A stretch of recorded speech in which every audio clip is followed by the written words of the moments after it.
One of my favorite topics, I was reading through was it breakdown of today's podcast? Rundown. Rundown. Yeah. I was reading through the rundown of today's podcast, and I saw the first one. I was, I've been meaning to know this for some time, and so just want to figure out how to phrase it to where we'll just give you the floor. So there's this thing in Christendom, that people call quiet time. I'm spending time with the Lord.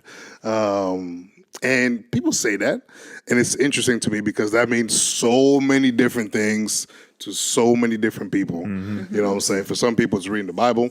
For some people, it's journaling. For some people, it's praying. For some people, it's crying. For some people, it's meditating. A lot of different things, So kind of speak to us. What the heck is a quiet time for someone that's never heard it? In your words, what is your alone time? What is my alone time? What does that look like?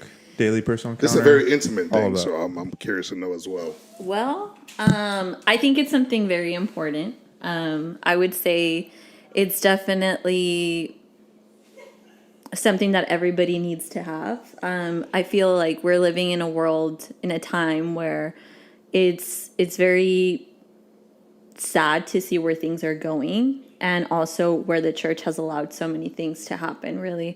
And I feel like your quiet time is, in other words, really your alone time, you getting to know the Lord, you having a relationship with him, you really experiencing that one-on-one with who God is, right? I think we've all been through our own different relationships in like what it's like to be a baby Christian, to figuring out what it's like to really get to know God. And I think there's been such I guess not a really pressing into what it's like for you personally to get to know God on what he's telling you.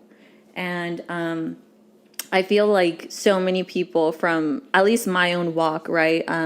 Being little, I used to think God was a God who you go to Sunday and you listen to the message and people say he's good. I don't understand what that good is, but I would just always hear people say that over and over again. And it also brought so much in my life that when I went through all the things that I went through, people would always say that there was a good God, but I didn't know who that was, or I'd never experienced that before. And I think as I got older, when I really got saved, I've always been in church, but when I really accepted Christ was really at 21 years old.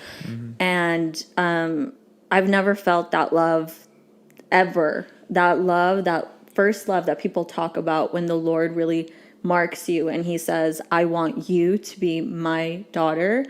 And after that, it was like a constant communion of, I would say when I first found my encounter, it wasn't a daily pursuit of the Lord, but it was more or less on a weekly basis where I realized like, okay, you exist and I feel this love. It's a love that I've never felt before.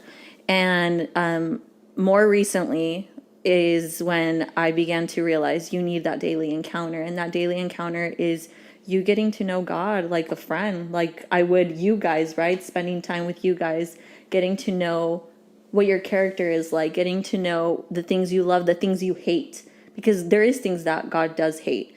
I'm not saying that it's over us, but obviously sin, in other words, right? But it's really understanding that relationship and who is my father, who isn't just a creator. He's not this fairy tale that people want to make him out to be. He exists. He's alive. He is powerful.